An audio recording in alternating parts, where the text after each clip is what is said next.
Grief doesn't start when they die. It starts when you realize they're not coming back. The courtroom was silent that day. Only her voice carried. "You killed him with your negligence," she said. Her hands trembled, not from sorrow, but from performance. The jury looked at me like I was something to be scraped off their shoes. And when the verdict came, she didn't cry. She smiled. $800,000. That's what our son's life was worth to her.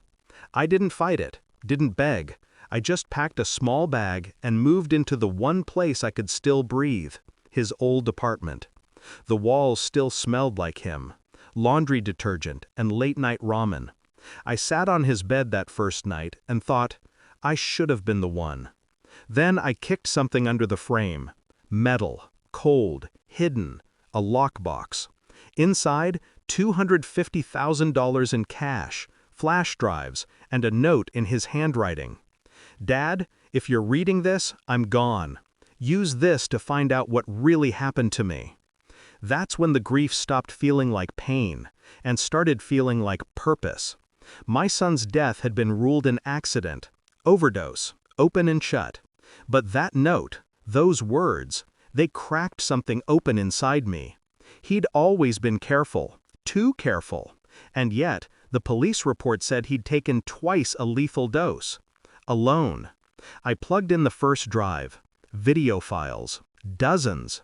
Security footage, messages, a trail of something hidden in plain sight. The first video was grainy, time-stamped a week before he died. He was recording himself, eyes tired, voice low. "If anything happens to me, it's not an accident. Mom knows more than she's saying." I replayed it 3 times. Each time, the words sank deeper, until they became something solid, something weaponized. She blamed me, took the insurance, but she was lying. I spent nights watching the rest of the files. Sleep became irrelevant. Most of them were recordings of his phone calls, messages he'd copied, screenshots. All of them pointed to something, someone, he was trying to expose. Then, her name appeared, my wife's. Transactions, meetings, a trail of money flowing between her account and a pharmaceutical rep whose company had supplied the experimental pills my son took. They were supposed to pay him for testing results. Instead, they paid for silence. When he refused, he overdosed. She knew. She always knew. I remember her crying at the funeral, the kind of tears that draw sympathy, not truth. She hugged me, said, "We'll get through this." And I believed her. Now I understood. The trial wasn't about justice. It was about erasing the last person who could expose her. The final flash drive wasn't labeled. Just a date, 2 days before he died. It was a recording, hidden camera, my son's apartment. She was there, sitting at his desk, whispering. "You're going to ruin everything," she said. He told her he had backups, told her he'd already sent the files to someone. She stood, walked toward him, and poured something into his drink, a clear liquid. He never noticed. He took a sip, smiled. 5 minutes later, he was on the floor. She didn't cry. She checked his pulse, took his phone, and left. The footage ended. Silence. I watched it again and again, until the rage turned cold enough to handle.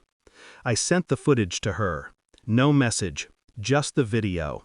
3 minutes later, she called. "Where did you get this?" Her voice cracked, finally real. I said nothing. Then I forwarded the file to the district attorney and to the news station that had covered my trial. By morning, it was everywhere. Her face, her confession, our son's murder, recorded and undeniable. She tried to call again. I blocked the number. Later that day, her lawyer called instead. "Mr. Hale, she wants to speak to you before she turns herself in." I told him to tell her the same thing my son wrote in his note. "I'm gone." It's quiet now. Too quiet sometimes. The insurance money was seized. The house sold. Her trial begins next month. People ask me if I'll attend. I won't. I've seen everything I needed to. The world thinks justice is loud, a gavel, a sentence, applause. They're wrong. Justice is silence after the truth detonates. Every night, I still sit in his room. The lockbox is empty now, but I keep it, because it's the last thing he ever gave me. Not the money, not the files, but the truth. He didn't die in vain. She just died slower. Grief made me weak. Truth made me patient, and patience made me free.